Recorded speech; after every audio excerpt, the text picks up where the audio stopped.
Right, everybody, I'm back with the Moon Knight episode 6 finale episode, which I've got to say was a good episode.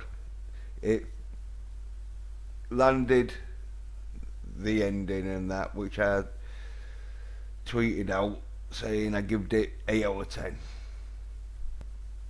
Yeah, would have got more, but unfortunately, it did have a few gaily ass fight scenes in it, which totally stops it from getting a 9.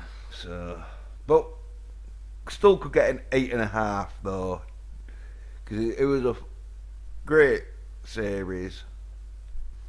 Yeah, if it had shown more of the Moon Knight fight scenes and the Mark fight scenes and that instead of the aftermath, not filmed the Gailey fight scenes, and yeah, it definitely got a 9, possibly a 9.5. But yeah, no, it didn't though. But still, look, some great masculine action though. So let's get on with the episode. Well, as I do, I always show the last scene from last week's episode where Mark had made it to the field of reed and it pans out and that. Which, if you haven't been watching any of the episodes, the field of reeds is a sort of paradise heaven place where he'd made it but Stephen hadn't. Well, the episode starts off where it fades into where you see Mark, who was shot by Harrow and that twice, dead body sort of floating, where he's picked up and dragged to this side. Well, Arrow's sort of security team guards, or he calls his disciples, get the stone statue of Amit and pass him it. Well, Arrow takes the stone statue of Amit and then says to Stephen's dead body, like, he's sorry that it had to be that way, to Stephen Grant or Mark Spector or whoever you think you are, sort of thing. Showing a bit of sympathy in that. And says, some things you need to see the cold light of death to see the reality. Foreshadowing, I think, a bit. But anyway, he lays the scarab on Mark's chest. Then you see a guard scouting where Layla is. Arrow then leaves, and that's when he says about the seeing the cold light of death to see them. Anyway, he leaves, and then Layla, she takes out this female guard who's gonna spot her and that. Then Arrow, he sort of goes to his in front of his minions, disciples and that, and shows them the Ahmed like statue, stone statue. Well, disciples all start kneeling and that, and then Arrow says, "Who wants to heal the world?" Where Layla sees this, where his staff changes from two sort of dragons to one dragon with a axe as a side of as one side. Anyway, he like shows his new sort of axe staff thing, and walks out where his minions follow him, and then Layla, she pops out and has a look to see Mark. Well, she finds Mark and that, checks and that, but obviously she realised, but anyway, realises that he is dead and that, and starts to cry a little bit, and gives him a sort of kiss, sort of goodbye, takes the scarab off his chest, sort of like puts him down in the water, sort of thing. Then the scarab sort of like starts flying, where it sort of like tells her sort of like where Arrow is and that. As Arrow, he's got the armoured statue, which that scarab is a tracking system for it. Yeah, I'm not too sure why she took it, because she hitches a ride with this convoy they're on anyway. So, but I think she's got it just in case she loses track of them. But anyway, so you see this convoy start to like get up to this road where it gets to a part where there's a roadblock. Well, it's the Egyptian Patrol Agency that have blocked the road for some reason, and they're like, "What are you doing on this road?" sort of thing. But I don't know exactly why they blocked the road off, but Arrow, he gets out, and some of his sort of disciples get out, where the Egyptian Patrol Agency get their guns out and that, and Harrow, he sort of like tries to calm everyone down and that, saying like, yeah, look, don't need to panic, sort of thing.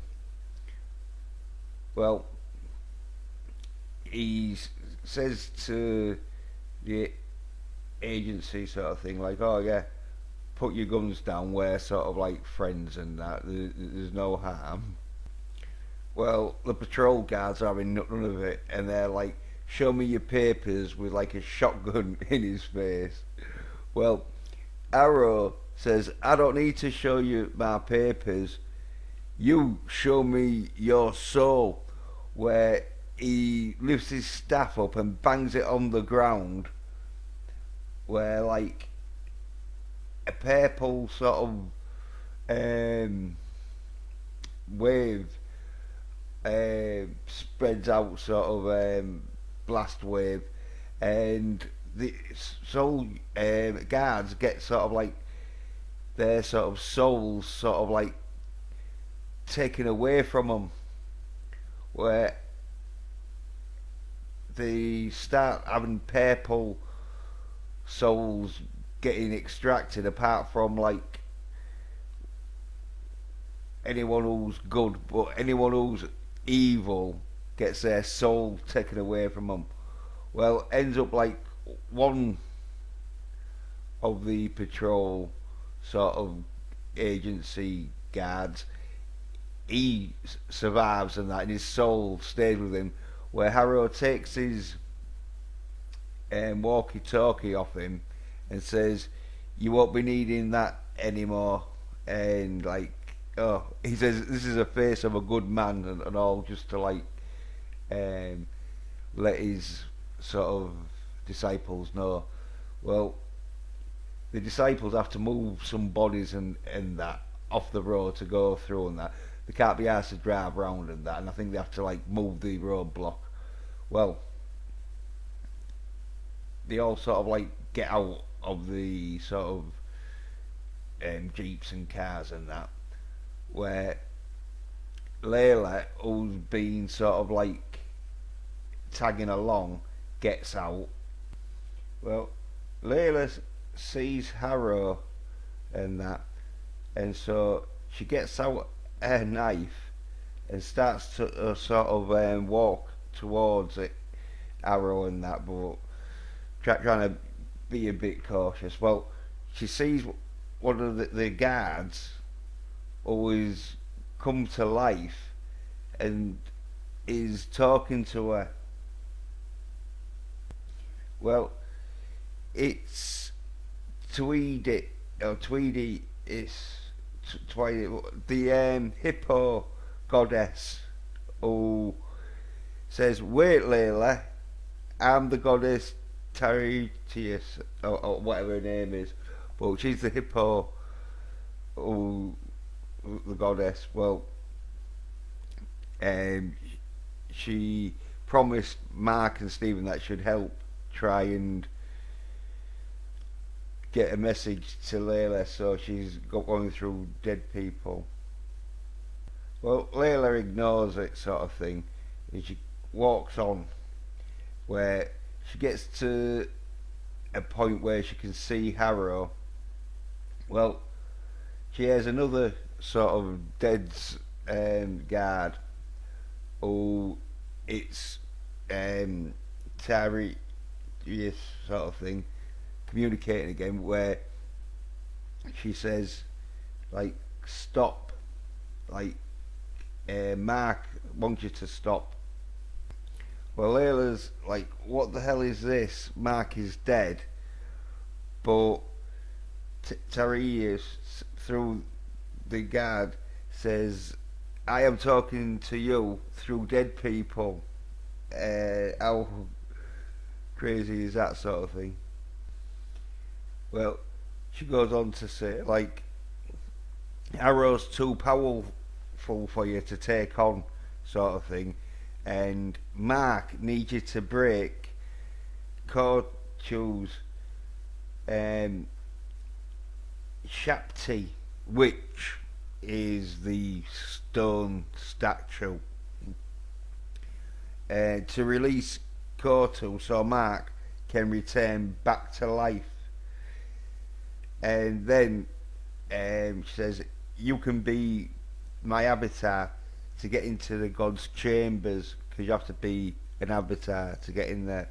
Well, Layla says she'll find the Korchu sort of Shepti on her own, and like the convoy is getting ready to move on, so Layla puts her knife back, sort of thing, and then the convoy sort of saying, like, they're moving out, get back in the trucks and cars and that, where everyone sort of gets back in the vehicles and that, where Layla goes back and tags along to where Harrow is at the God's Chambers pyramids, where Layla's there, sort of thing, and then Harrow sort of stops and sort of gets the sort of axe cane, sort of thing.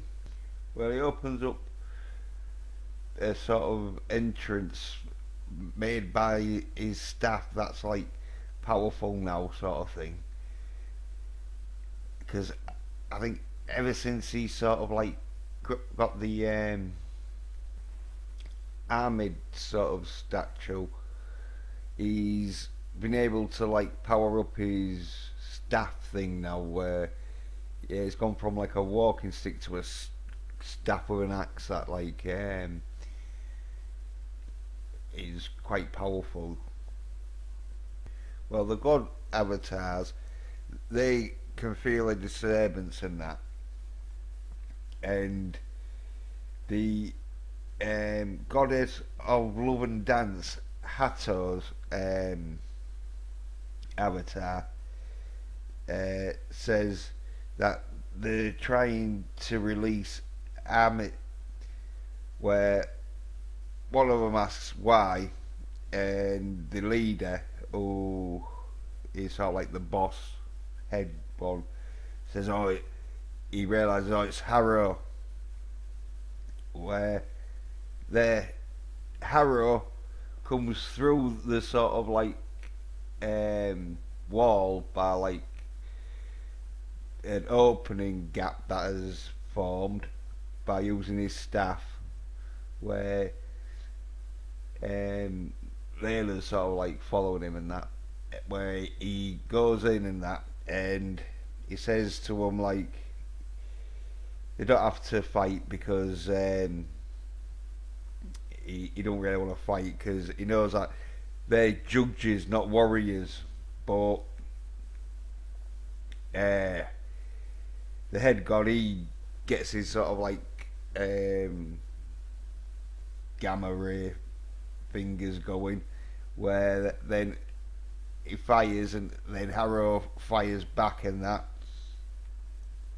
Then you see Layla where she's looking at the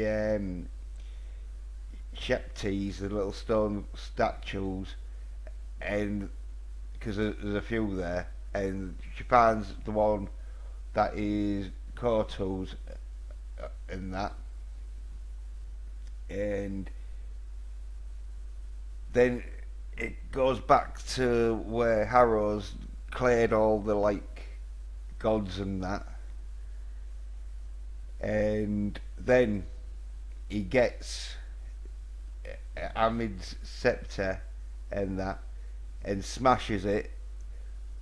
Where he could have done this earlier on, but he wants to show how good he is by like taking out the gods for her and that, and so she sort of like comes out in like a dust cloud, flies around the room, sort of lands, and then forms where they all sort of bow down and that, where she sort of like looks at them and sort of smiles, but she's looks like a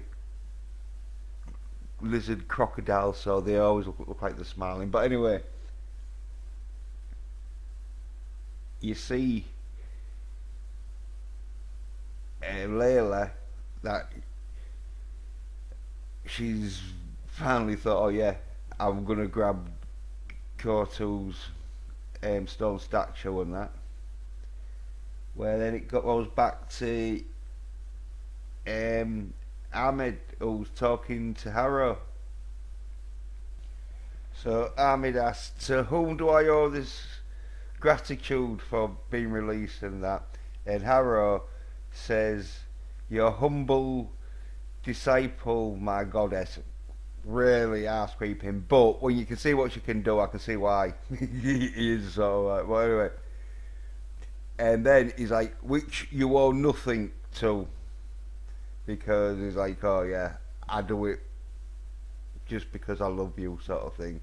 Well, Ahmed like says, oh, your scales lack balance, as in the tattoo of the green or red sort of stuff, and they're not in balance, and so Arrow says, oh yeah, he understands, and he was hoping that his penance, probably for setting her free, would have corrected them, but he sees that it's impossible, and he expects the scale, or he respects sort of like the scale's judgments regardless of the outcome, sort of thing. Well, Ahmed says they lack balance because of what lies ahead of Harrow, which Harrow says, oh, we must prevent the pain he will cause, and he's willing to submit. Well, Ahmed says what lies ahead of him is to save her, where Harrow's like, how can I save you in death, because he still thinks because his scales aren't balanced, he's going to be killed. Well, Ahmed's like, your death will be delayed. I once, as she like, relied on a servant whose scales balance perfectly, and it ensured her that she was bound to stone for 2,000 years. So Arrows says, he has disciples all over the world whose scales balance perfectly. That means it must turn green and that. Waiting for Ahmed's commands, or her commands, and they are worthy, sort of, to be there. And he's probably thinking there must be one who can save her. Well, Ahmed's like, but you are the one that set me free, and you are the avatar I need to save me, and you will find peace. And then touches his head. Well, then she sort of like strokes his head, sort of thing, and says, don't let the pain of the past control you. Where Arrow says, as you wish, and his eyes go like a blue glow, sort of thing, where he's got another power up, sort of thing. Well, then you see Layla place Kochu's little stone statue on the ground, and then she stamps on it, freeing Kochu, who appears, and then he senses that Mark Spector is not in this world, and says he died fighting, no doubt, sort of thing. Where Layla says, fighting your war. Bit of a down about her. It's his grieving widow, you know. Well, Kongshu says, oh, it's far from over. If Mark is truly gone, then he's in need of a new avatar. And he asks, would Layla like to protect the Travellers of the Night, where she interrupts and says, are you joking, sort of thing.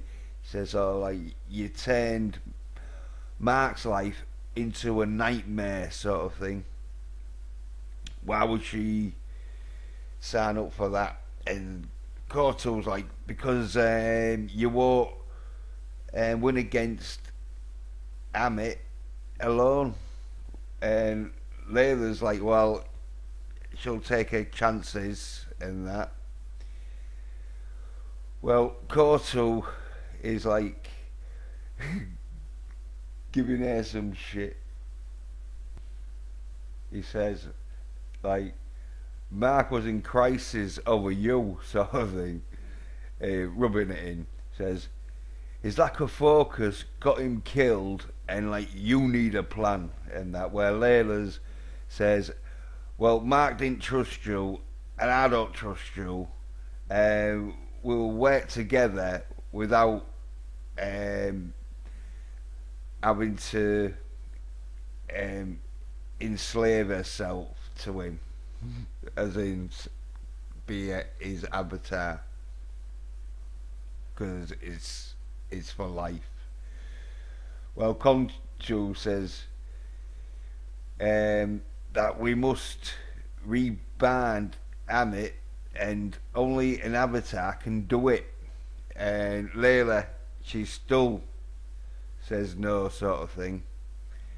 Well, then Conchu, he disappears and that into like thin air, sort of thing, because he can do that.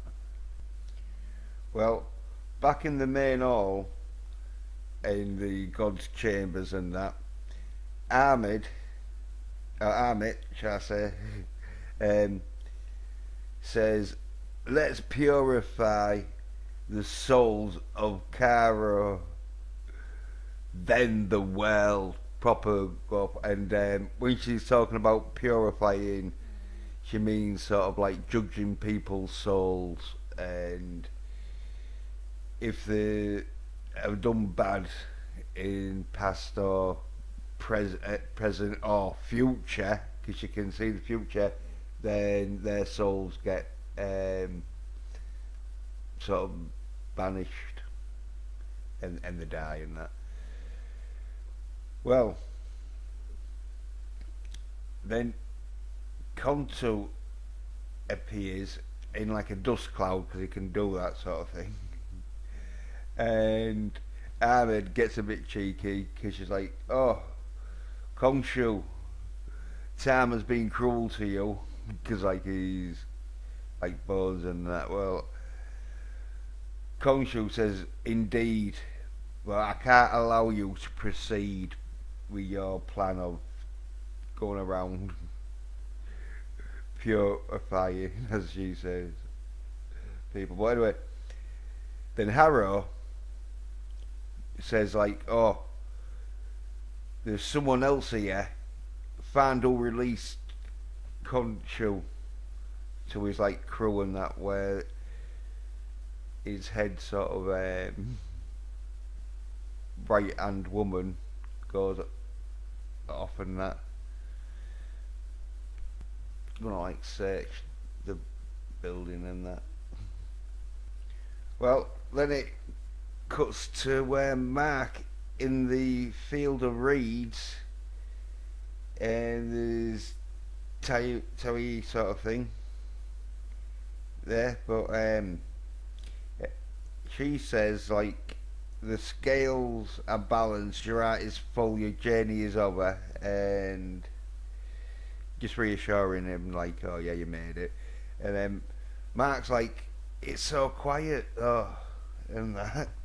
And Tavis, he says like, "The peace you wanted but never had, you're manifesting it, and no danger, no loneliness or hurt in any way sort of thing, you know, paradise." Well, Mark says, "Well, what about Stephen?" Where Tara says he is gone, and the Dues has him sort of thing. Please enjoy your peace. And she's the one, and all who's been talking to Layla and that, communicating, saying that like Mark needs her to free Koto, but she wants him to stay anywhere in this scene. Yeah, maybe she's just waiting for the OK signal to get him back to the land of the living, but Mark don't want to go without Stephen sort of thing, where Thomas, she says it doesn't work like that. If you leave here, you can't return. Anyway, you don't need him anymore, Mark. But Mark's like, "So I get to go on with eternal peace," and he just stays lost in the sands forever. And then he's like, "No, I'm not good with that," and like starts to run. Where Tamisi says, "Wait, think about this," but he runs off and that, and then it turns into where it's like sand, that now he's in the sort of duer sort of thing, and he's looking around, and then he spots Stephen. That's like where he sort of like fell out, but there's a bit of a sand dune pile sort of build up around him a bit. Well, then it goes back to where it's in the God's Chambers main hall, and Ahmed's like saying, "I'm here to bring balance," and that. where Khonshu's like, you speak of balance, but you choose Harrow, who's a sinner, because like he's killed people and that, before they've committed crime and that. Well, Amit says you're jealous of his loyalty, where Khonshu says loyalty at what cost? An empty world for your disciples to inherit. Where then Harrow is like, don't listen to him. He only wants to keep you bound. Sort of trying to like get everyone sort of like back on their sort of thinking. Well, then it's back to Mark, where he's walking up to Stephen and that, and he gets up to him and that, and he's like, oh Stephen, you're looking pretty rough, sort of thing. He's pretty upset. He's trying to make a joke about it. Like, don't know if you can hear me, but back when we were young, you saved me. Because he starts like going into a bit of a heart moment and that, and says, I survived because I knew I was not alone, even though he was alone, but anyway, you was always there, alive, full of hope. And he said, and like, he tried to protect sort of Stephen from like the horrors of the world, but he failed. And then Mark, he starts turning into sand, like statue sort of thing, and he starts really pouring out his heart now because he thinks his last moments. And he says, you didn't abandon me. And the field back there, talking about the paradise place, it was looking good, but no way is he, am I going to abandon you? That's what he's saying and that. You're the only real superpower I really had. And then, because he's got the heart that was balanced, that he's still got with him, that he places it in Stephen's hand, where it starts to make the gates of Cyrus, which is the place that they was trying to get back to the living sort of place, starts to open,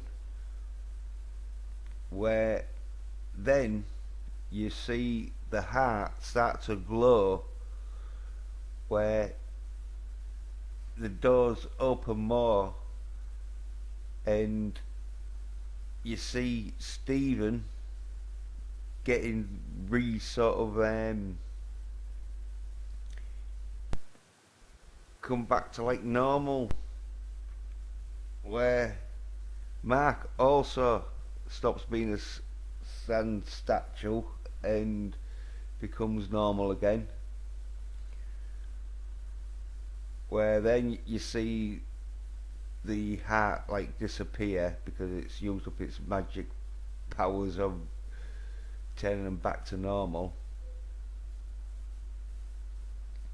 And then Stephen's like, oh Mark, and Mark's like, oh Stephen, where then Stephen says, you came back, what is wrong with you, sort of thing. And then Mark's like, well, I did a little speech back there, sort of thing, about it. And then Stephen is like, well, that was not a little speech. And then they're like, oh look, Stephen's like, the gate's open.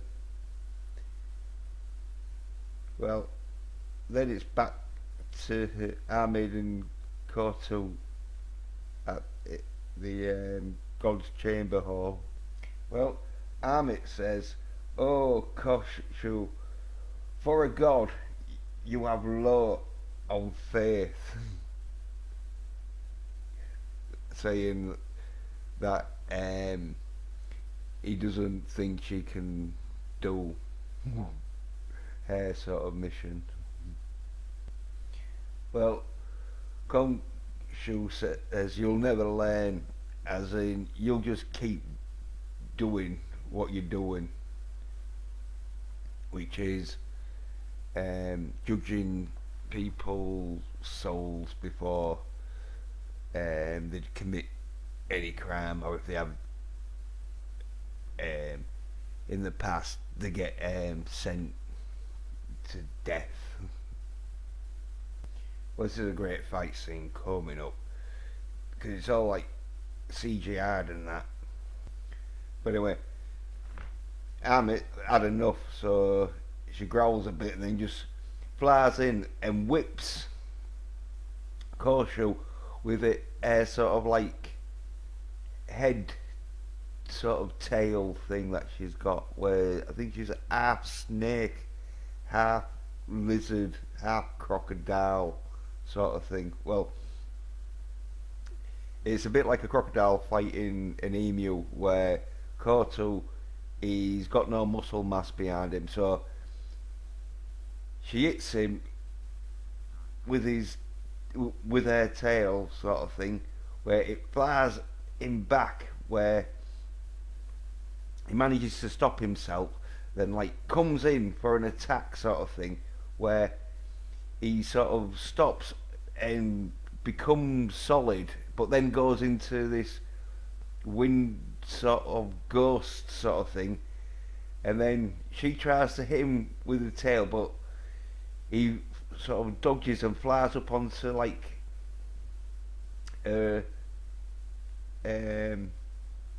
ledge sort of thing, where he becomes solid and then sort of jumps up off it at her, but she grabs him by the throat and sort of like throws him like a feather into sort of like the stairs, where then it's back to Mark and Stephen, where there's a sort of like sand tidal wave sort of coming up behind them, where Stephen's like, "Oh bollocks, come on, let's go," and Mark's like, "I'm slowing you down, just go," sort of thing, because his foot's sort of like hurting for some reason. I think it might be because he was a sand statue and maybe he's not used to it, fucked his leg up for some reason. But it goes back to where you're seeing Korshu getting his ass really kicked sort of thing, getting slammed around and then thrown sort of like 50 feet or something, and slams into like a sort of wall thing where he's like really shattered and that. And then Mark and Stephen, they're running, but this sand tidal waves getting real big, where then Mark says, "Oh look, where Tawit is in a sort of boat thing," where she's like shouts, "Coming through," and then says, "Cyrus, you old softy," talking about the gate, or the god that owns that gate to get them back into the living world, that opened it when he didn't have to, and that. And she then wades through this sort of sand tidal wave to open up a sort of gap, where she says sort of like, "Now run," sort of thing, where Stephen is like, "Woo, hippo," and like Mark's, like, come on, yeah, let's go, sort of thing. Then Ahmed, she says, tell me to spare you and I will. Where Khonshu says, I choose obliteration over mercy. And then you see Mark and Stephen get into the gate where a bright light sort of shines in and that, where then you see Mark sort of come back to life, where he's still got the bullets in him and that, so he like gets himself up onto sort of like the dry bit and that, and he has sort of like a recollection of like what's been happening to like encourage him to like fight on and that.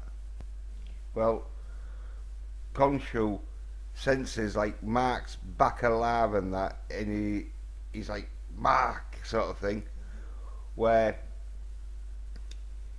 Amit tries to like grab him, but he disappears and she like misses and that. Then you see Mark where he's leaned over, sort of thing, on dry sort of long bit where it's in the temple, sort of thing, and you see the bullets drop out, where then you see Mark sort of cuffing himself, where he turns into the Moonlight suit and that, and then is sort of Moon Knight, where he's like, alright, here we go. It's like, yeah, here we go. And then you see Kotal sort of standing outside. Well, then you see like Moon Knight sort of like come out and that and see him, and then Moon Knight goes where he's standing, and he's all like, Khonshu and that, and then Khonshu's like bit of a sort of buddy moment where it's like, oh, I know that you wouldn't, that you would miss me, where Moon Knight says, oh yeah, Layla turned you down, didn't she, to be his avatar, where Khonshu admits Amit, or says Amit has been freed, and I was not strong enough to stop her. And he's like, Mark Spector, I need your help.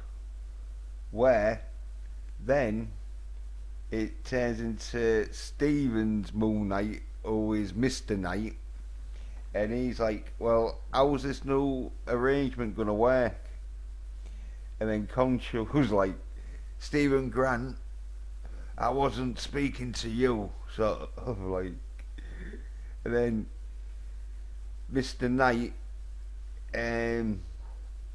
says, yeah, alright, but we come as a package deal now, so you'll have to deal with me, and we did save your life, where Khonshu sort of sighs and groans, where he knows, oh yeah, shit. Well, they're still like negotiating, and Stephen as Mr. Knight is like, well, how is this deal gonna work? And Khonshu's like, you'd negotiate now with this so much at stake in that. And Steve as Mr. Knight says, well, we did learn off the best, you silly old bird. Where Stephen's being a bit like cheeky nowadays, but anyway, Khonshu then says, oh, okay then, I'll release both of you, you have my word and that, where Mr. Knight is like, oh, I like the sounds of that, good, glad we sorted that out. Now how the heck are we going to get to Cairo? Because the quite a distance away from where the God's Chambers is in Cairo. Well, Khonshu says, you forget, little worm, I'm still the god of the night skies. Where he starts turning the sky like dark and that, and then like winds sort of like come up sort of thing, where he's getting like quite hectic-y sort of thing, where Mr. Knight sort of like he's had enough and he's like, you know what, I think you can take this one, Mark. Where then Khonshu's like, hurry up, you idiots.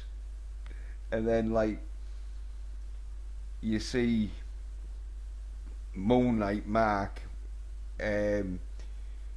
sort of just jump up in the air, and he takes off and flies up to like the moon and does like a moon night sort of fucking moon eclipse.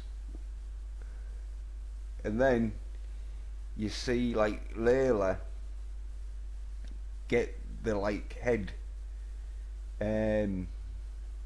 god who's like still, or his avatar who's still alive and that, and she sort of grabs him and gets him to like safety, where he says, are you the one who released Khonshu?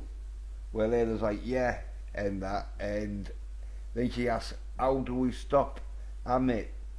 Where the head god, he says, well, this chamber where they're in is our most powerful place from here, but we need more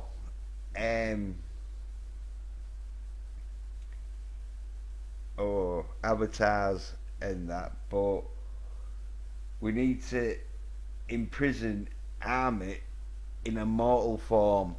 Where Layla's like, oh, a body instead of a statue, she'll be more vulnerable, but how do we do it? Well, he says like he ain't got enough avatars, and then he dies. Where Layla's like, oh no, sort of thing, because see he's dead. Where then Terra, the hippo goddess,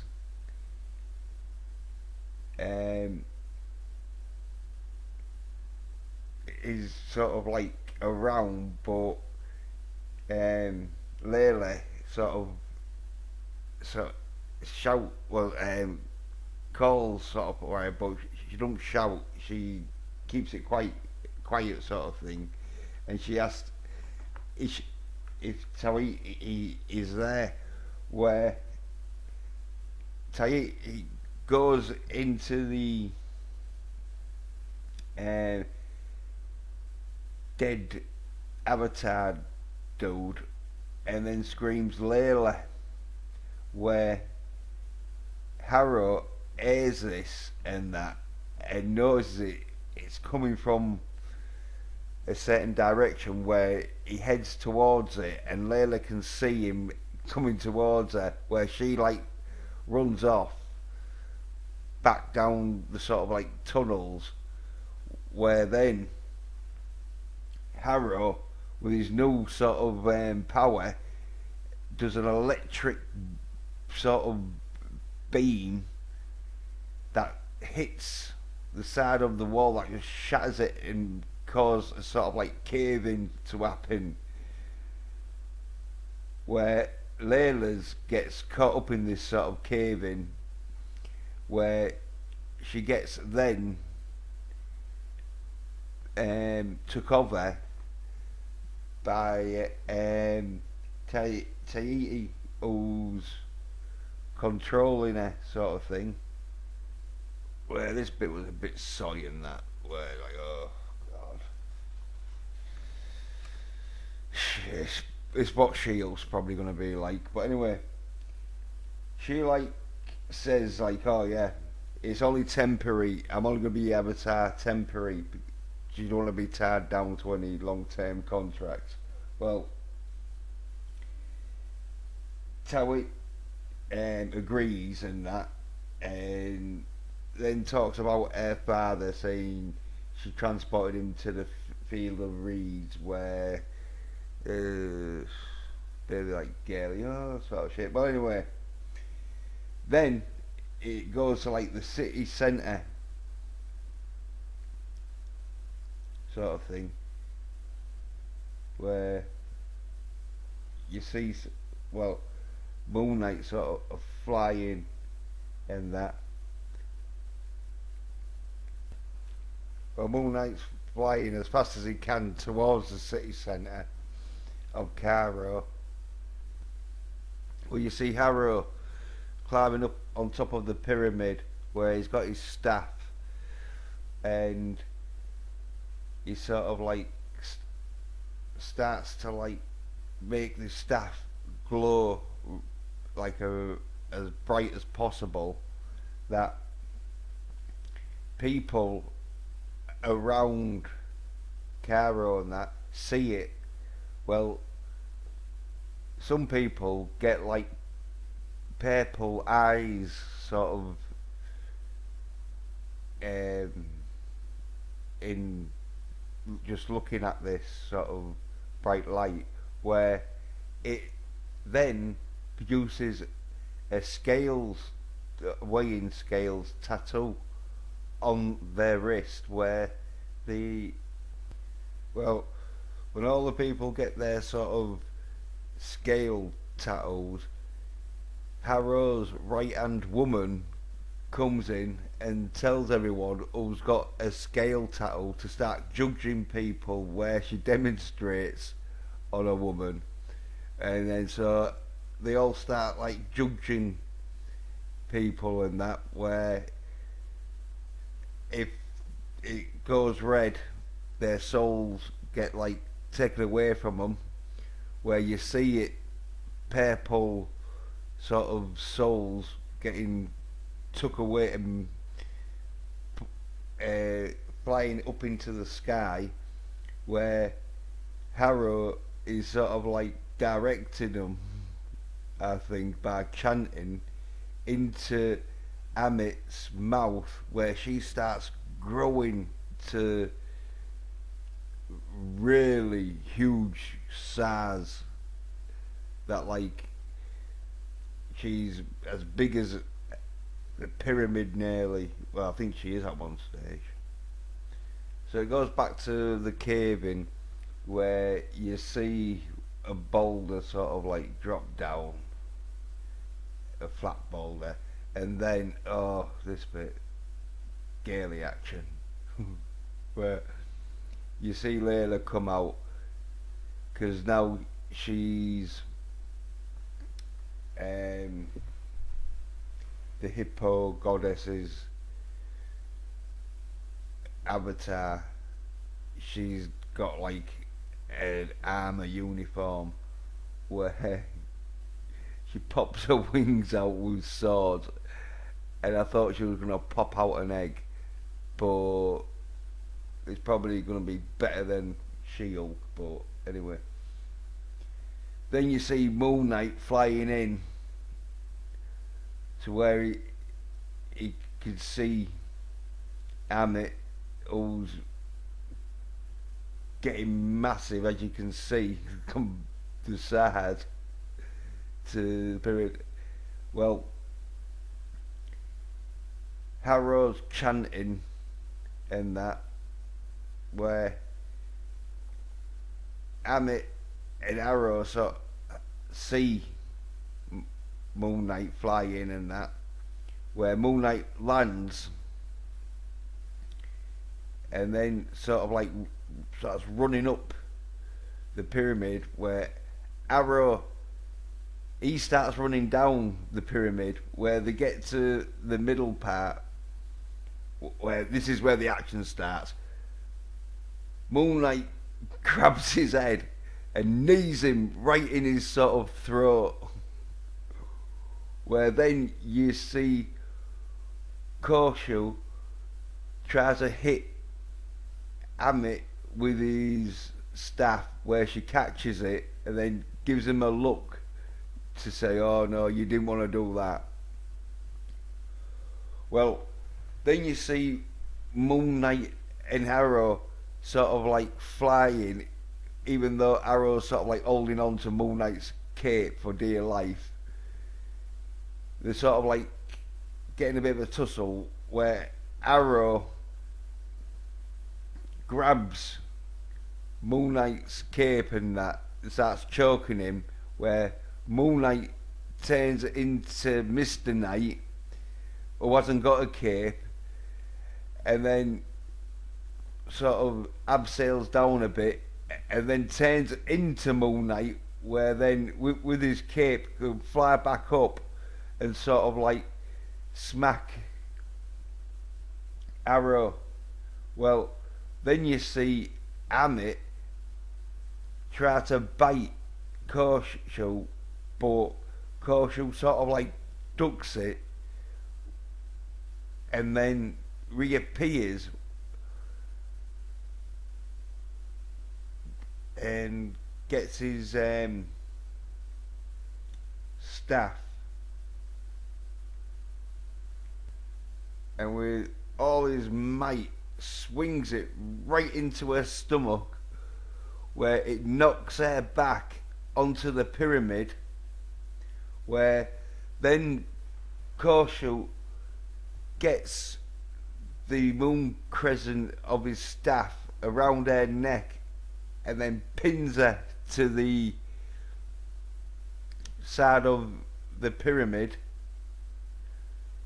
where she starts to like, she's a bit pissed off she gets trapped like that, but not what she can do.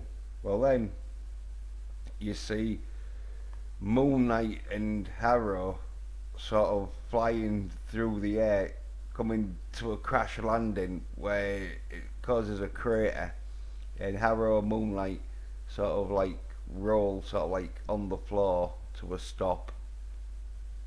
Well, then goes back to where Amit says there is so little difference in what we want for this world.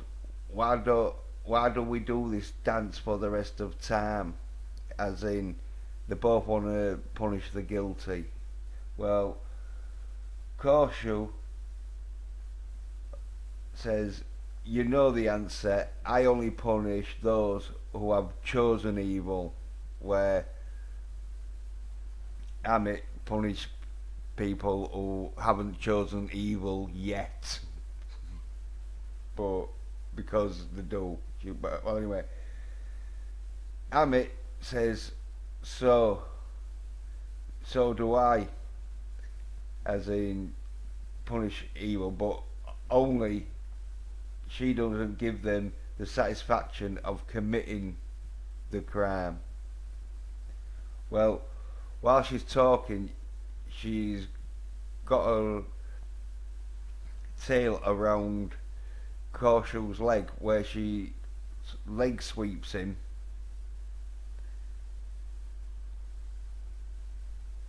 and he falls down and that. Well, as Korshu's down from the leg sweep, Amit says to him, be by my side. Well, then you see Moon Knight sort of getting up, where this is the action sort of starts. Well, you see Arrow already up with his staff, who smacks Moon Knight in the head, that he goes back down unconscious. Then he's gonna blast him with some kind of that ray sort of thing. Well, then Layla swoops in and boots him, where she stands looking at him, then he looks up and he's all like, Layla, where, because she's in a sort of new get up he hadn't seen. Well, then Arrow blasts out with his ray, but she uses her sort of wings as a shield to rebounce the ray back at him. That blasts him like 50 feet down the street, where he's sort of like with his sort of disciples. Well, then Mark is all like, says like, thank God you're okay to Layla and that, and Layla's like, how did you get back from the dead? Well, then like Mark turns into Stephen, Mr. Knight sort of thing, and he's like, oh wow, you look amazing, what are you wearing, and that, with a new get up and that. Well, then you see like Harrow and his sort of like followers who are like armed up and that, and he's sort of like got himself up and that. Well, Amit tries to get into Khonshu's head by saying, why fight when you know you're gonna fail? Where Khonshu says, because it's my choice, the very thing you would take away, where she's taking people's choice of living away if they're gonna do something bad in the future.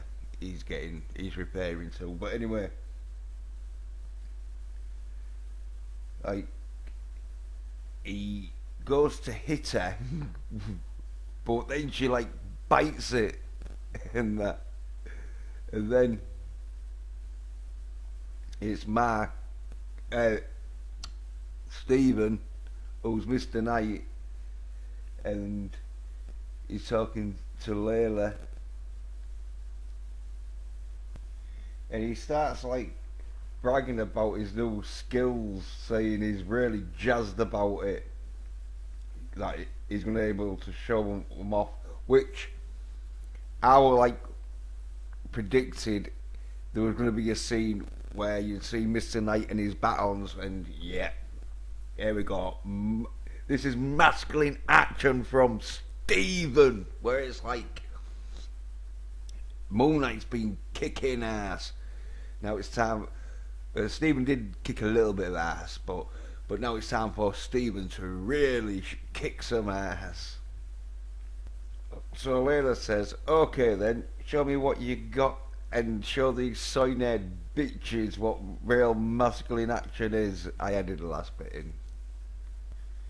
And then then Stephen's like, yeah, I fucking will show these fucking soy-haired bitches what masculine action is all about. Nah, I added that last bit in it also.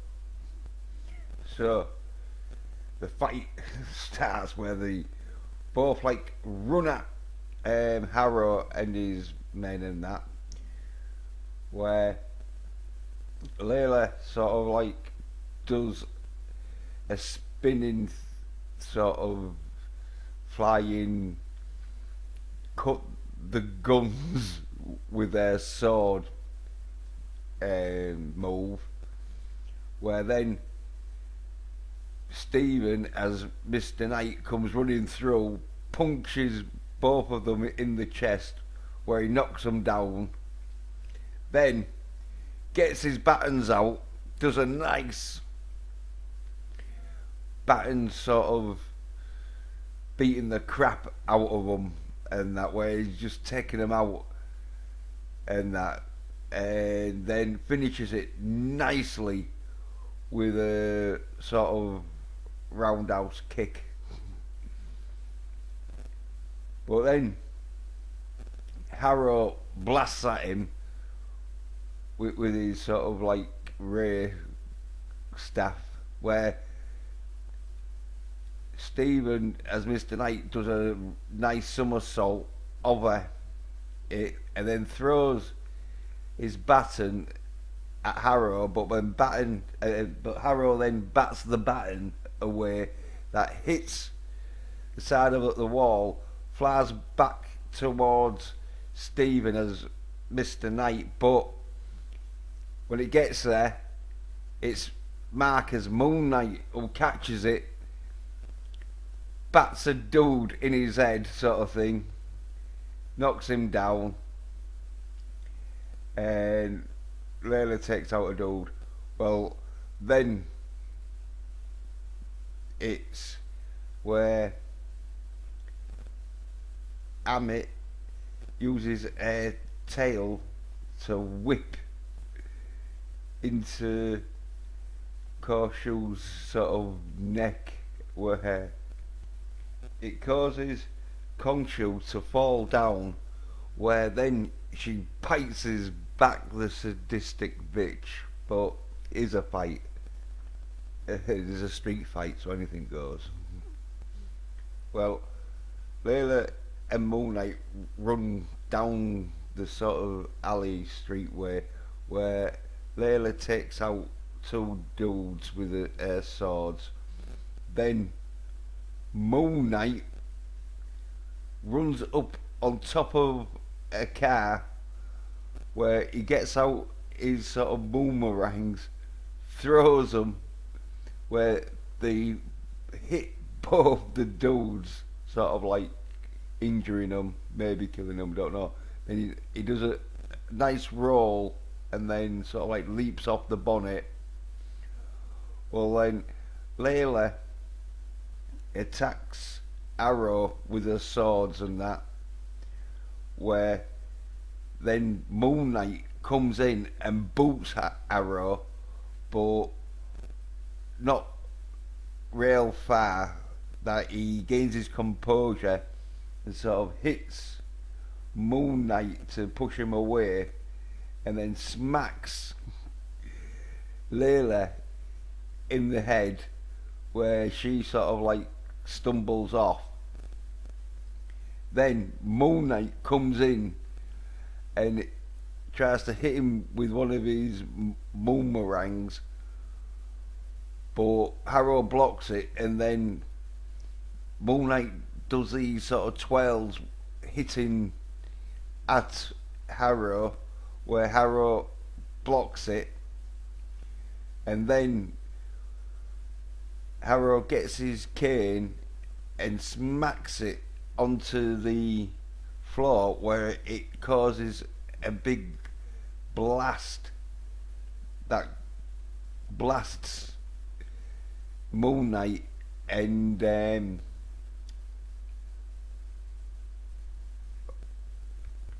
Layla a good like 30 feet. That Layla slams into a sort of metal fridge that is outside for some reason, and Moon Knight crashes into the windscreen of a car, and then you see Amit sort of like throw Korshu to the ground and that, where then he's all sort of like laid out and he's pretty much nearly done, and that he ain't got much further to go. Well, Arrow runs up to storms up to Layla, sort of like holds her swords to her chest with his staff that she can't move, and she gets really worried at this stage because he gets his hand up. Now I don't know exactly what he's going to do, but Layla is not wanting it to happen anyway, and so just before Harrow does whatever he's going to do, probably do a soccer, I don't know, but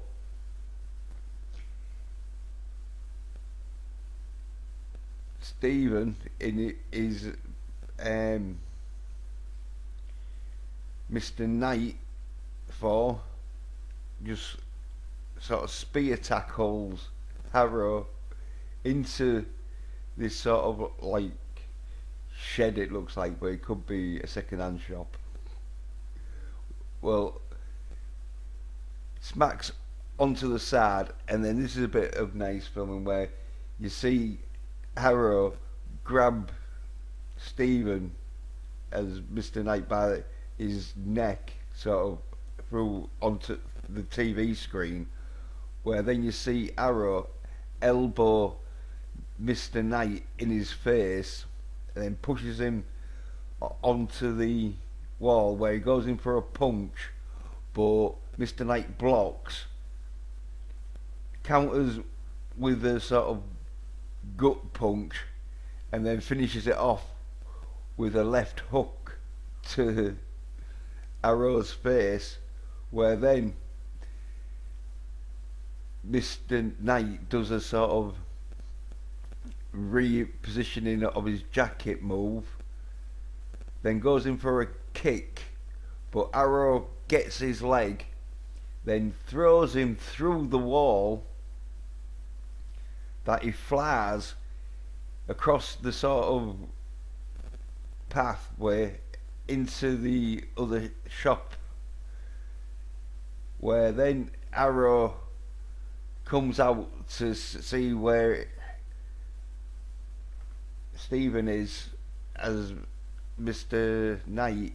Well, then you see this sort of hook with a cable fly at Harrow's head, where it misses and hits the wall, where it sticks in, and then you see Moon Knight fly out, boot Harrow in his chest, where Harrow flies to the wall, slams off it, and lands on the floor. Then Harrow sort of like picks himself up whilst Moon Knight has a little bit of a rest, sort of thing.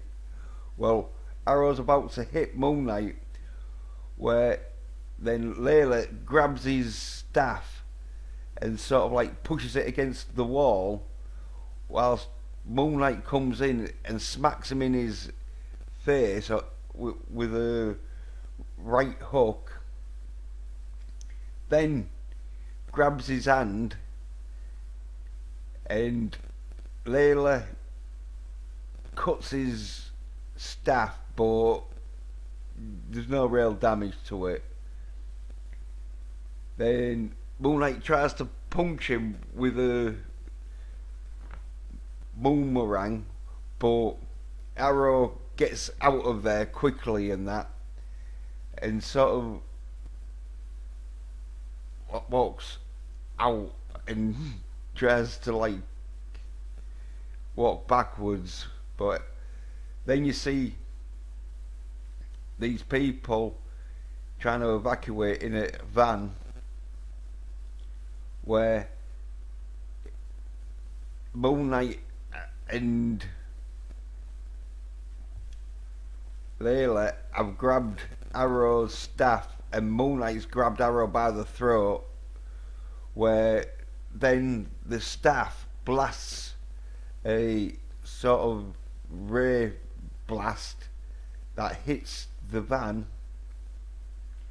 Well, Layla sees the van getting pushed towards this young lass who's behind it, where she flies over, grabs the young lass to safety, then stops the van by like getting behind it and pushing it, sort of thing.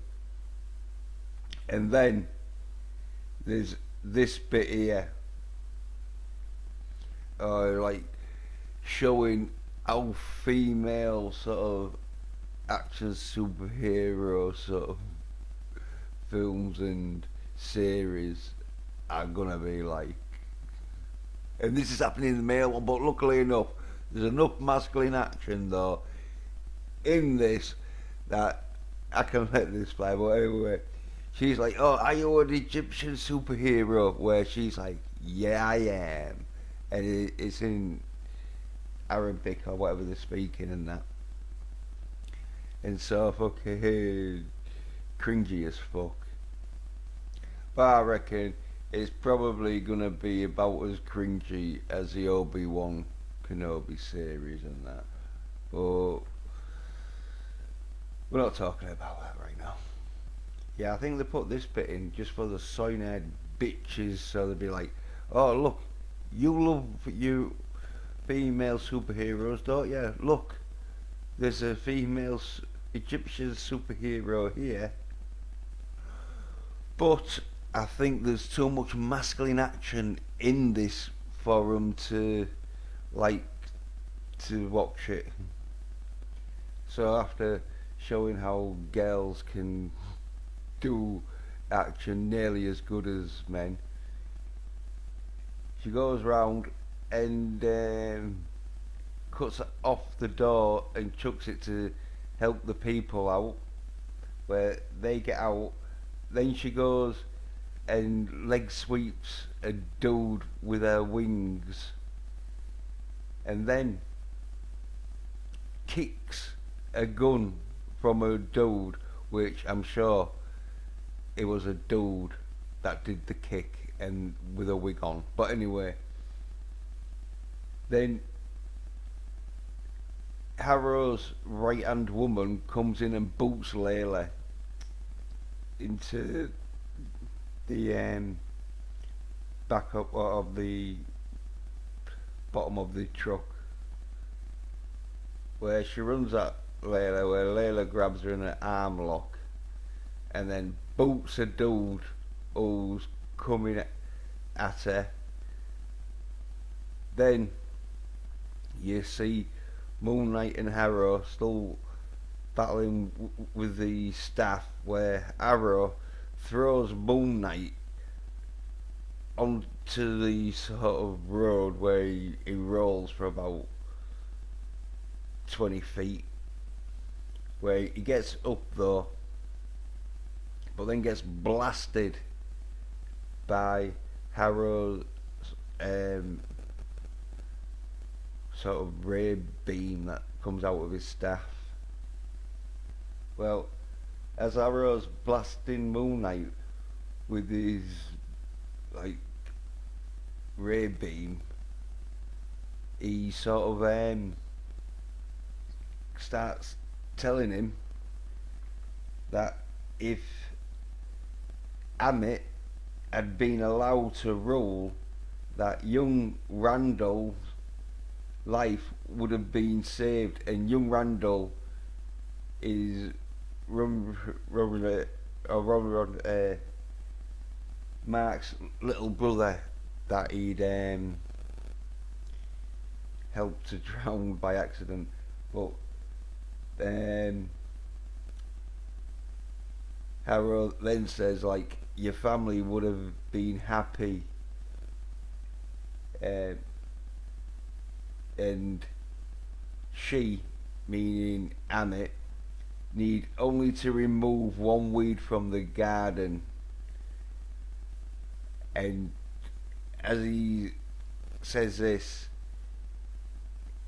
he uses all his beam sort of thing, but Moon Knight sort of like blocking it, and he says, and it would be you sort of thing. And at that, it sort of like stops, where Moon Knight drops his moonerang onto the floor, where he quickly picks it up, but then Harrow gets like a locking beam on his wrist, where he sort of makes like Moon Knight arm sort of move around and that. Then he gets his arm to like try and spear his own face with his own moon meringue. Well, Moon Knight's fighting this off and that, where then you see Layla who's grabbed the right hand woman who tried to attack her, and she throws air onto a dude who's coming at her with a baseball bat, where they fall over. Then she runs towards Moon Knight and Arrow to help Moon Knight, where all of a sudden the moon ring flies out of Moon Knight's hand because it's been pressured by Harrow's sort of tractor laser beam thing, and it flies across into Layla's wing that pins her to the bottom of the car, where then Arrow just blasts Moon Knight with one hell of a blast that he blasts his mask off.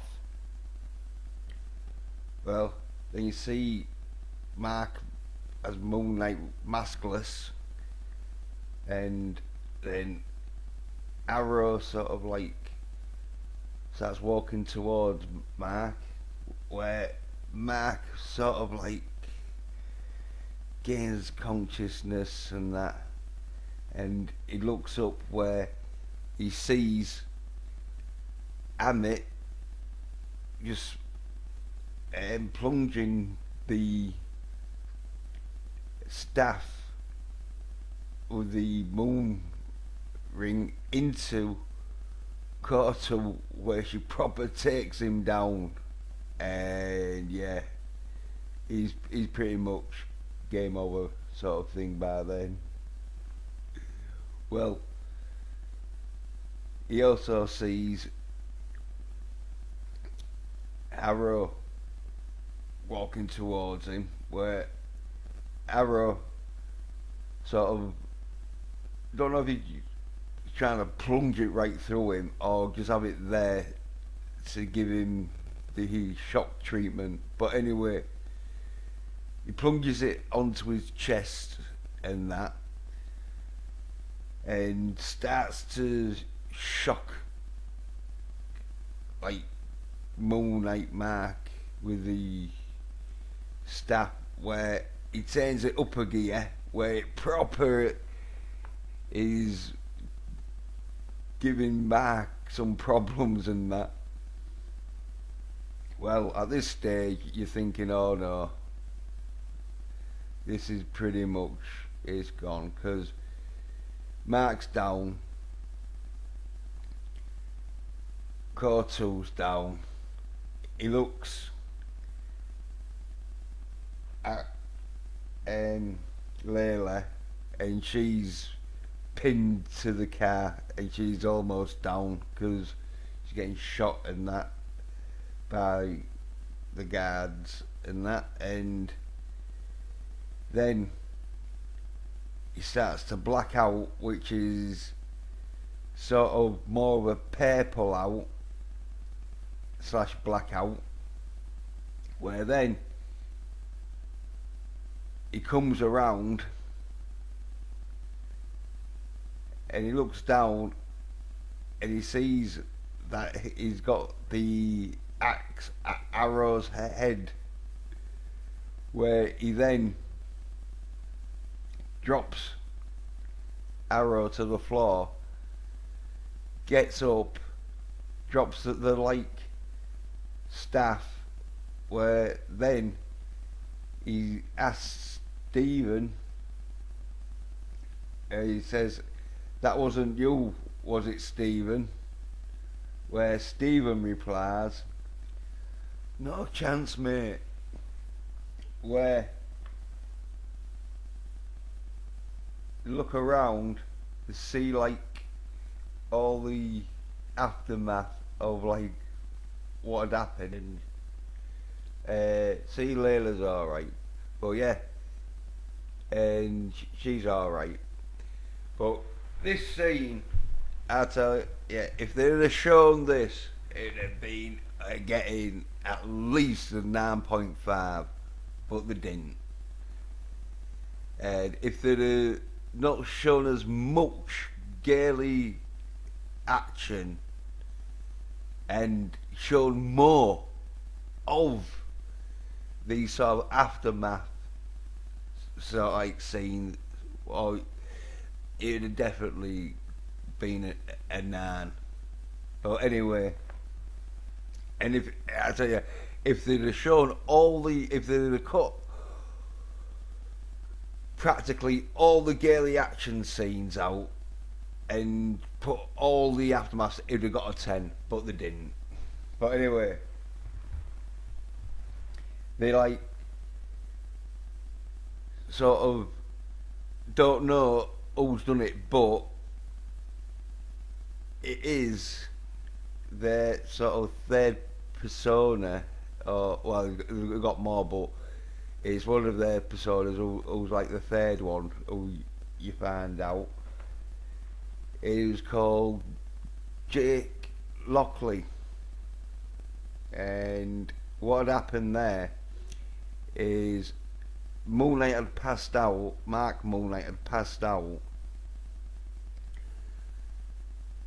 Jake Lockley had come to thinking, fuck, because Jake Lockley also will be like concerned about Layla. He's like, fuck, Layla, shit, my bitch, who's I fuck when I'm Mark Spector, she's getting shot at, this cunt's fucking me over, so I'm gonna fucking rage out. And he probably just took the staff, smashed it into fucking Harrow's head, knocking him out cold, and then just took these out crazily. Like, if I was filming it, I'd have him like smashing a few with the staff and that, using it like a fucking pole and that, while bolting a few in the head and just going proper raging like, but they didn't. But if they did, it'd have been like, oh yeah. But anyway, so see Layla, she's still pinned to the car and that, and she's like, Mark, as in she's questioning, is that you, sort of thing, because she was like, I was so fucking turned on by that masculine action display there. That was fucking definitely getting a shag at the end of this. That wasn't no cyanide shit. I added that last bit, but anyway, she's like, Mark, and she like frees herself from the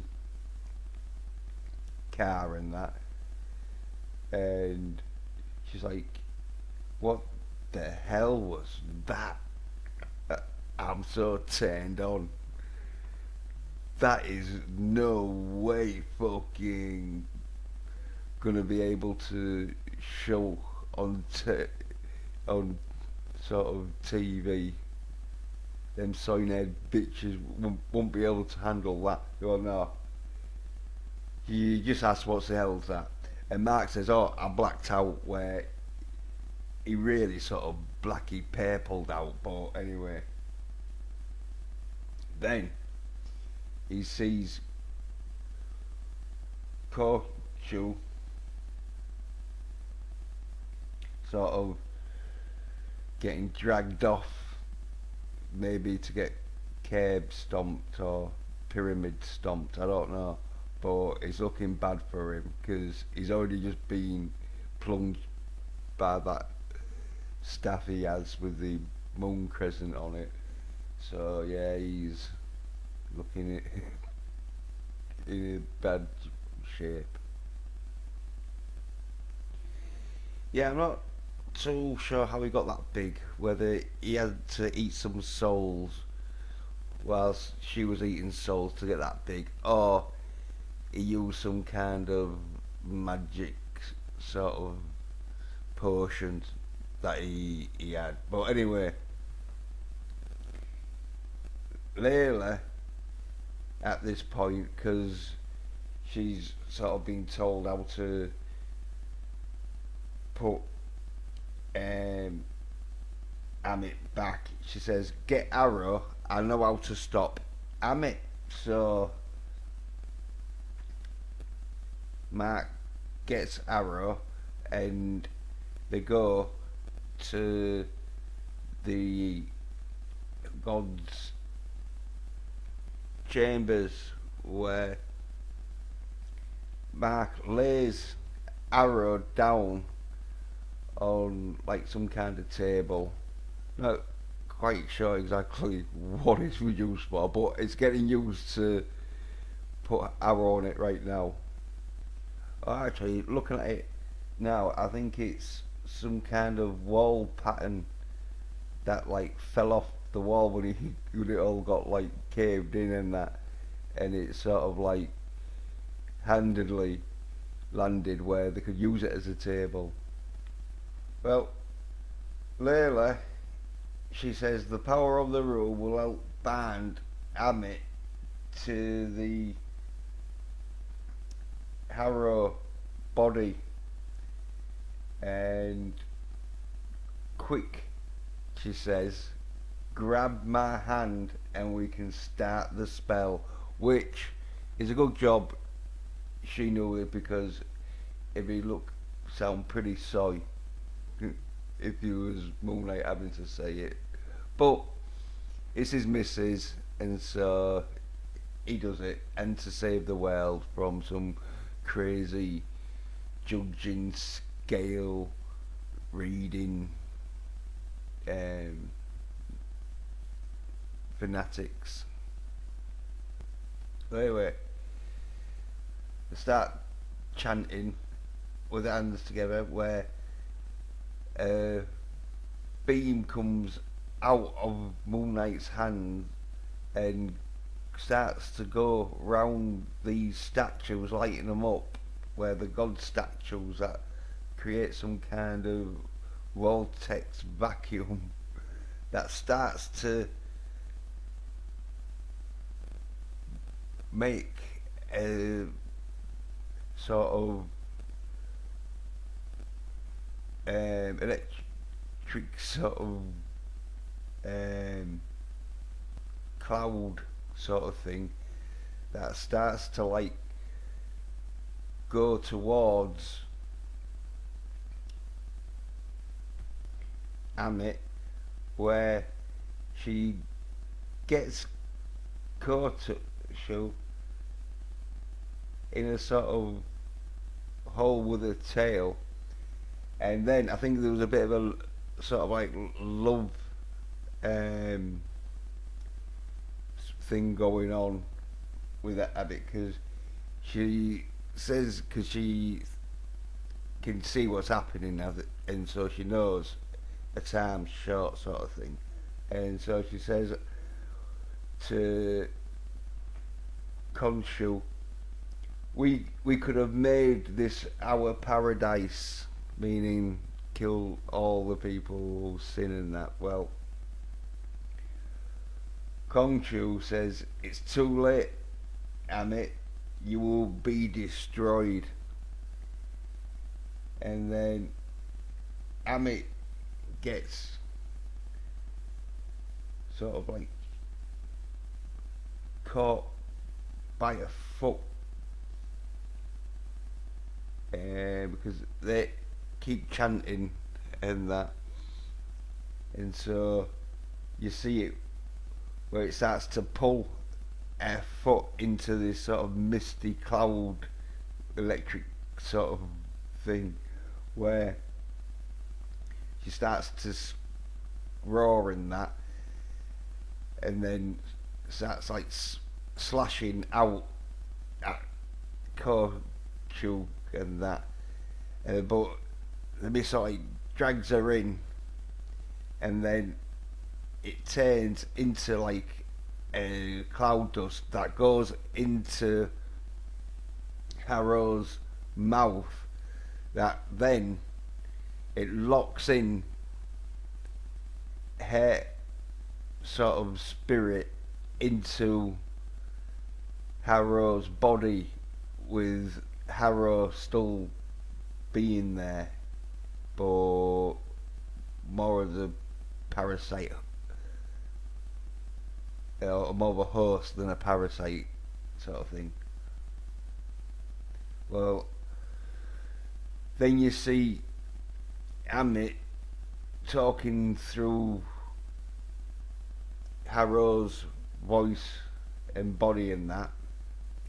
What I'm calling the Amit arrow, and that says, but it is Amit though that says it, but it says, you can never contain me, I'll never stop, as in judging people and sentencing their souls if they have committed a sin in the future, past or present.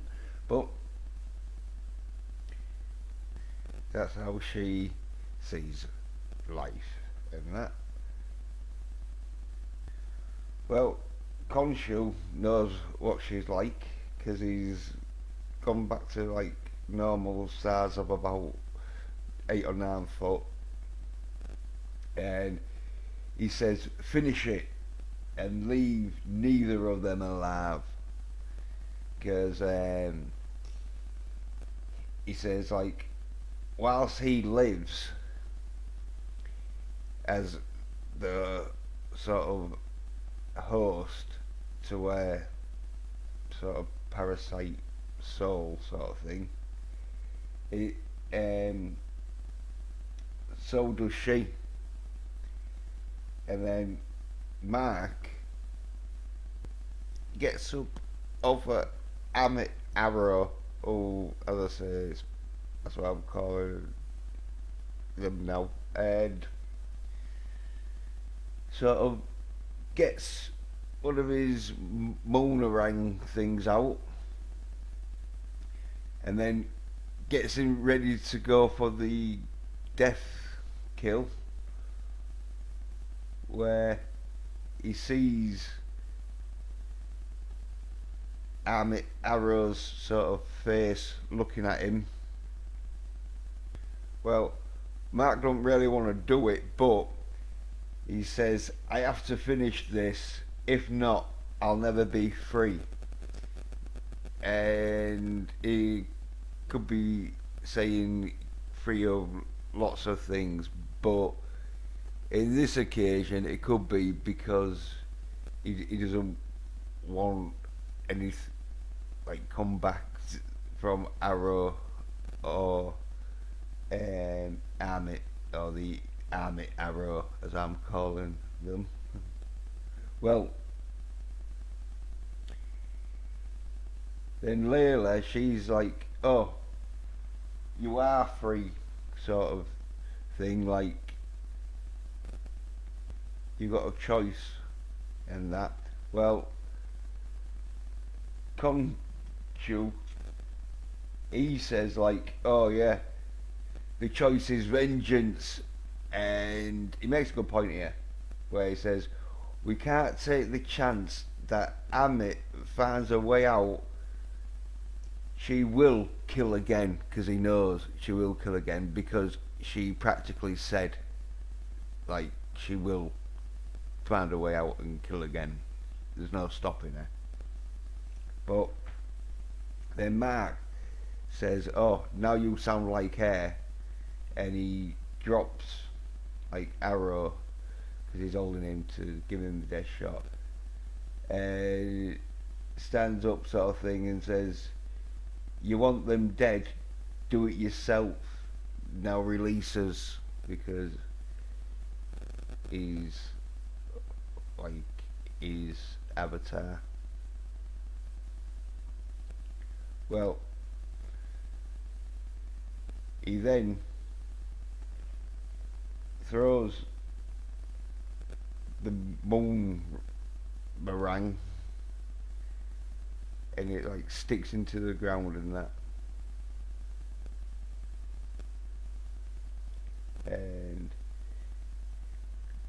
Conchu says, "As you wish," and sort of like flies off into like midair. Then Mark's chest starts to emit a bright light, where a very bright light in that. Now it could have been because Conchu has took his suit back and that, but it goes into where you see Stephen in Dr. Harrow's office, where he's looking a bit shocked.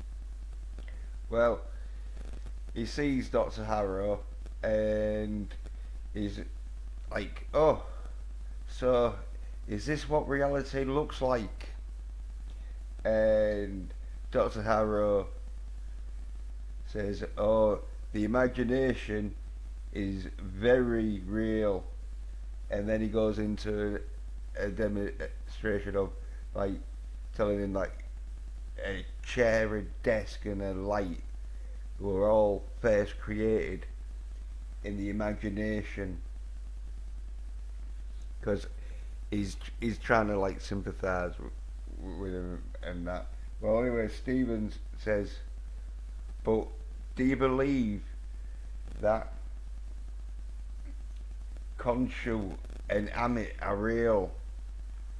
Well, Dr. Harrow says, "Well, no, not really, no, yeah, no, I don't." Well, then Stephen turns into Mark, where Mark leans forward and says, "Well, what if we disagree, Doc?" Where Dr. Arrow's like, "Mark," because he knows like what Mark and Stephen are like and that. And then Mark says, "What if we believe something different?" As in, he doesn't believe that this is real. Well, Dr. Arrow says, "Well, then our work has got to continue," because he still thinks he's gone a bit loony and that. Well, then it goes back to Stephen, where Stephen asks for how long, where Dr. Arrow says, "Well, how long as a piece of string?" Or for as long as a piece of string, or how long is a piece of string, sort of thing, yeah. As in, we don't know, we'll just have to see how long it is. Well, then Stephen or Mark, both of them really, they notice blood footprints sort of Harrow's sort of shoes and that. Well, Mark says, "Oh, hey, do you see that, don't you?" And then Stephen says, "Oh yeah, I see it." Well, Dr. Harrow looks down and he says, "Oh, why am I bleeding?" Well, Stephen like starts to look as he's getting up and says, "Oh, I don't think you know as much as you think you do." Now, the bleeding feet is from like the first episode, where right at the beginning you see the Harrow character he drinks a glass of whiskey and smashes the glass and puts them in his sandals to wear as some kind of sign of his penance for what he's done, where he's feeling the pain every day, sort of thing. Well, Mark and Stephen get up and leave like Dr. Harrow in a bit of a confused sort of state, sort of thing. Well, Mark then says, and whilst it's tempting to accept your diagnosis, Doc, where Harold, Stephen's all confident in that, and Stephen says, we rather go save the world, and it's laters, gators, and then he like falls back where he wakes up in bed at home. And so, according to this ending, Mark's reality is being Moon Knight, where the psychic ward therapy sessions with Dr. Harrow were just dreams. Now, maybe there was dreams just so he could deal with the passing of his mother. Don't know. But unless when he saw the blood he was imagining it, and then he imagined how Dr. Harrow's answer back to him, or Dr. Harrow had just like stepped on a loose piece of glass or whatever, and it made it bleed quite bad, and with seeing this, believing that it's a dream, falls back and cracks his head on the floor, and so he's probably getting rushed to the medical ward where he's in a coma. But according to the ending though, it's not, that was a dream. It was, or if it wasn't a dream, it was something in his imagination that could have been brought on by Harrow and making him go mad. But I think it could have been just so he can like talk to like someone about his problems and that. So he's like has his dreams that he has where he's in a psycho ward, maybe. That's what I'm thinking. Well, that's what the ending's alluding to anyway. Well, Mark wakes up in Stephen's bed, which adds to another sort of theory where Mark says, Stephen, are you there? Where Stephen replies, yeah, I can't believe it worked. And this theory could be that Moon Knight needed to get a therapist in his mind so he could get Stephen and Mark working together, and the therapy that they did with Dr. Harrow sort of has got them where they're both sort of working together. Well,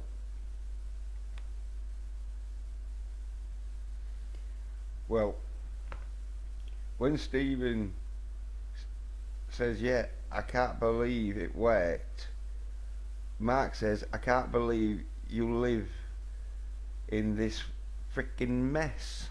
Where see like around and that, it don't look too bad, but Mark's got higher standards. Well, he goes to get up and go to the toilet or whatever, and the ankle restraint sort of pulls him where he falls over and smacks onto the floor, where he like the groan and that, and cuts to the sort of end credits and that with every time I wake up, I don't give a fuck as long as I'm not watching some sign nerd. But when you see the end credits up, all the way through, it comes to a stage where you hear a voice on a tenor sort of speaker saying Dr. Garrison, room 26 or some doctor getting called to some room. Well, then you see a cup of sand and it gets knocked over and it spills into coffee or tea. And the nurse sees this and she's like, oh, it's time for bed, sort of thing. Well, a man behind him, because it's Harrow, who you see knock the cup, or Harrow, or Amit Harrow. Well, the man says in Spanish, I'll take him, where the nurse don't speak Spanish, so she's like, I beg your pardon, or her Spanish isn't that good. Well, anyway, the man says in Spanish, calm down, miss, calm down, and that, pats Amit Harrow sort of like on the shoulder, and Amit Harrow's sort of like chilled out, don't know, sedated or just chilled. But anyway, the nurse sort of like thinks, oh yeah, well, he seems okay, so let's him wheel him off. Where he starts whistling as he's walking off and that. Where he's wheeling him down the corridor where you see a few of the sort of staff like on the floor, where Arrow, Amit Arrow, should I say, sees one of them laid in a pile of blood, sort of thing. Where they get outside and that, and Amit Arrow gets sort of put into the passenger seat of a Rolls Royce and that, real spacious. Well, he sees across that it's Core 2. Well, he's all like, oh, Kongshu, you can't hurt us. Now, it's probably Amit more than Harrow, but anyway. Then Kongshu, he says, you want to know something? And he goes on to say, like, Mark Spector totally believed that after he and I parted ways, I wanted his wife to be my avatar. Which he asked her, but like he wasn't too bothered, because like when she said no, he just fucked off, sort of thing. But anyway, he's like, why would I ever need anybody else when he has no idea how trouble he truly is? As in Mark Spector, how trouble Mark Spector really is. Well, Amit Arrow's quite relaxed and sort of like gives the old keep yapping, not bothered sort of face. Well, Koto then says, I'd like you to meet my friend, where he knocks on the window of the limousine and that, and then limousine window like goes down, where then you see Harrow, Amit Harrow, looking a bit more concerned when he sees that the friend who Korsha was talking about was Jake Lockley, who's the third character, third persona of Moon Knight, where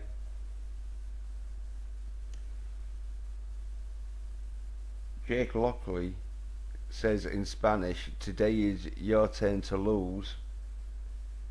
Then gets out a gun, where Amit Arrow says wait, and that, but with a crazy smile, Jake Lockley puts like 3 bullets into Amit Arrow, killing Amit and Arrow, and you see the gun flare through the limousine and all, but no one really pays attention. Then it's sort of like he's the Rolls Royce sort of set off in that, where it sort of just rides through the hospital sort of drive way out sort of thing, and then it ends. Yeah, pretty great episode that was. And yeah, if they'd have done more episodes like that, it would have got a 9.5. Or if they, as I say, if they hadn't done so much girly fucking shit fight scenes and done more masculine action scenes. But there was so much masculine action in there, as I say, they had to like put some girly action in, because it was like, oh no, we can't have it too masculine. So it fucking gets an 8 out of 10. Yeah, well worth a watch. And that, as I said, you saw there with the fight scenes and that the masculine action in it was so fucking good. It just a shame that there wasn't as much in it as there could have been if they hadn't fucking done them shitty girly fight scenes. But I know it wasn't going to be all them shitty, because if it had been all them shitty girly fight scenes and no masculine fucking action scenes, then I wouldn't have been watching it. But I knew there would be enough masculine action scenes in it for it to warrant a watch. And yeah, as I say, 8 out of 10. Could have been better, but they did it good enough that I was entertained. Because you'll have some of these soy-haired bitches who are like, oh, Moon Knight's crap. It's like, yeah, it's only crap because of putting a bit of fucking shitty female fucking fight scenes in it that you soy-haired bitches love. But as I say, they had enough good masculine action in it where it's worth a watch. It is worth a watch. Now, how you watch it is up to you, but it's definitely worth a watch.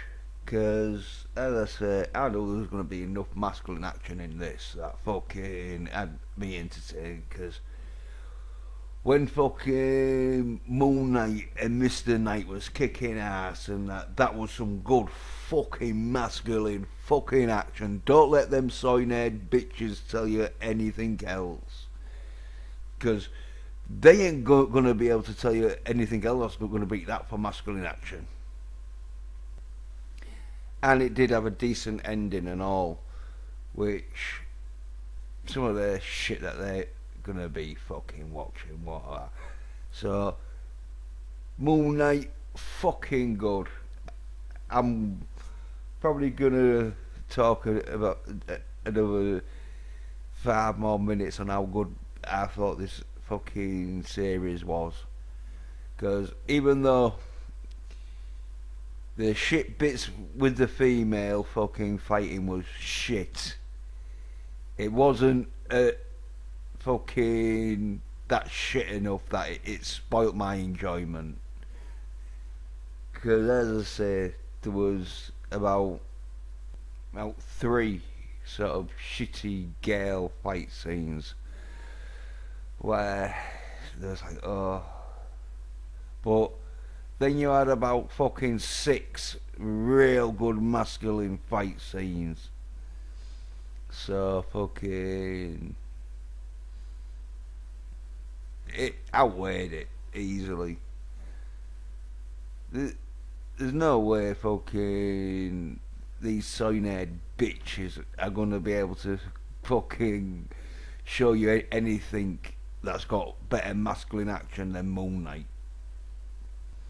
And the ending was fucking masculine as fuck, even though they left it to your imagination. But if you've got an imagination, you know what happened where fucking Jake Lockley just fucking kicked some ass. Just fucking went, I'm fucking not having my bitch fucking getting shot at. So yeah, it's a great fucking masculine action and that. Yeah, if all these soy-head bitches hadn't been fucking screaming for WandaVision, fucking Black Widow and Wonder Woman fucking and fucking Batwoman and that, then they probably wouldn't have fucking put as many fucking shit girly fight scenes in. They'd have put probably 1 in right at the end, probably. Or maybe they'd have left the 1 in the middle or something. But as I say, there was a lot of masculine action fight scenes in it where it's like, yeah, at least there's some good masculine action fight scenes that you like. That is some good fucking top quality masculine action fight scenes. And it showed like you got to man the fuck up when your fucking woman's getting shot at and that. And even Steven, who started out like a soy bitch, fucking manned up and started doing some nice fucking moves as Mr. Knight. So even the soy fucking part of Moon Knight fucking's a tough cunt. So yeah, if anyone says, oh, Moon Knight shit, it's because they don't like masculine action. That's what I'm thinking. They're a bit fucking intimidated and sort of emasculated, even though it's very hard to emasculate them soy-head bitches. But they just don't want to see masculine action because it's like, oh no, it's too fucking masculine. Because, as I said, some of them fucking fight scenes with Moon Knight and fucking Mr. Knight, and even with Steven and fucking Mark, oh, like wasn't even really fucking. But even they was doing some masculine fighting action scenes and that. And so, if anyone tries to tell you that Moon Knight ain't fucking good, it ain't gonna be of the masculine action. Because anyone who says, oh no, I've heard Moon Knight shit, they usually heard that it's shit. They've not watched it and seen how fuck. Because if they watch it, then they'd have to like say, oh yeah, well, if they think it's shit, it's a bit like with Shang-Chi. They can't say the masculine action fighting shit because they know it's not. They know it's fucking top fucking action, fucking masculine, fucking let's get some stunt dudes in who can fucking do some good fight scenes. Because when you watch Moon Knight, it is one of them where it shows you how shit the female fighting scenes are compared to the male fighting scenes, where you're like, oh yeah. And I think that's what the soy-head bitches are afraid of. People realising how shit female fucking action fucking is, and then their little soy-head like viewing of female action is gonna be more soy, and they know how soy they fuckers are. So yeah, when they see fucking Moon Knight kicking ass, it just reminds them what soy shit they're watching. Because if they start fucking complaining about Moon Knight, it's because there's too much masculine action in it. It's gotta be, because what I saw in Moon Knight, and if you've watched all my reviews of Moon Knight, you'll see it was masculine action. It wasn't all the way masculine action, which fucking I was hoping for, but I knew deep down, with it being Disney, I wasn't gonna get a fucking R-rated Moon Knight. But it delivered on the ending, and it delivered with masculine action. So, as I say, 8 out of 10. Well worth watching. And with that, I'd like to say thanks for watching. Cheers. Bye.